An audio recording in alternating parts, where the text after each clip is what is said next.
You know that specific paralysis you get when you download a really powerful open-ended developer tool? Definitely. You install all the dependencies, you get the environment running, and then you just stare at that blinking cursor and think, okay, now what? It's the blank page problem. Yeah. It's the worst. You have this incredible engine, but no map. Exactly. And that is why the page we're pulling up on AIagentstore.ai today really caught my eye. Right. We aren't looking at a bot or a SaaS platform. We're looking at an entry called Awesome OpenClaw Use Cases.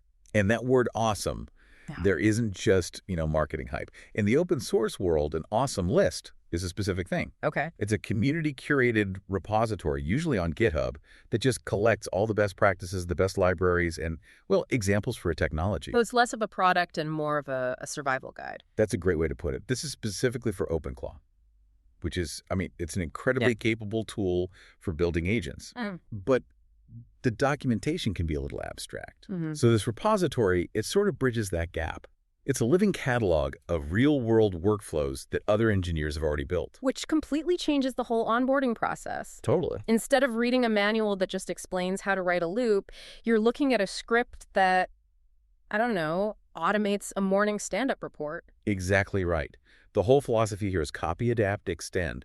You are not starting from scratch. Right. You find a workflow that looks, say, 80% like what you need, you copy the code, and then you just tweak it. So it's very much geared toward the technical crowd then. AI engineers, software devs. Oh, for sure. Automation junkies. If you're looking for a polished UI with a big start button, this is probably not for you.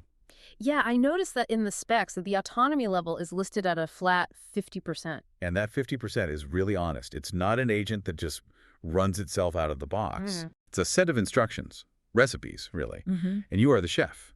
You have to actually implement the code. So the scripts help with the automation, but the setup, that's all human. It's the difference between buying a pre-made frozen lasagna and buying a cookbook. Perfect analogy, yes. The cookbook has infinite potential, but you still have to, turn on the oven. Exactly.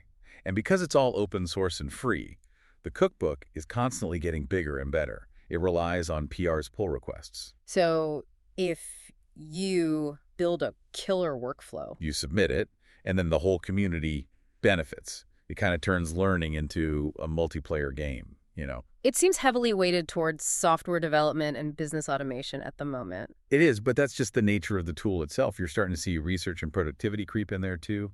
But really, the value proposition is just speed. It's a shortcut through that whole learning curve. So for anyone listening who's browsing AIagentstore.ai, if you're even a little bit interested in OpenClaw, this is probably the first thing you should grab. Absolutely.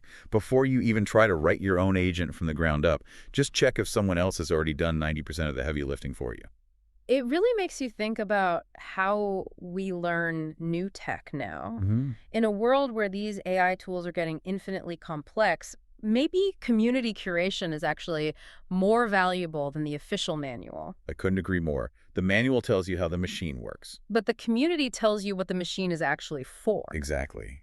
Context is king. You can find the repository and the full breakdown over at AIagentstore.ai. Go check it out. And hey, if you found this useful, do us a favor and drop us a rating. It really does help. Thanks for listening. We'll catch you on the next one.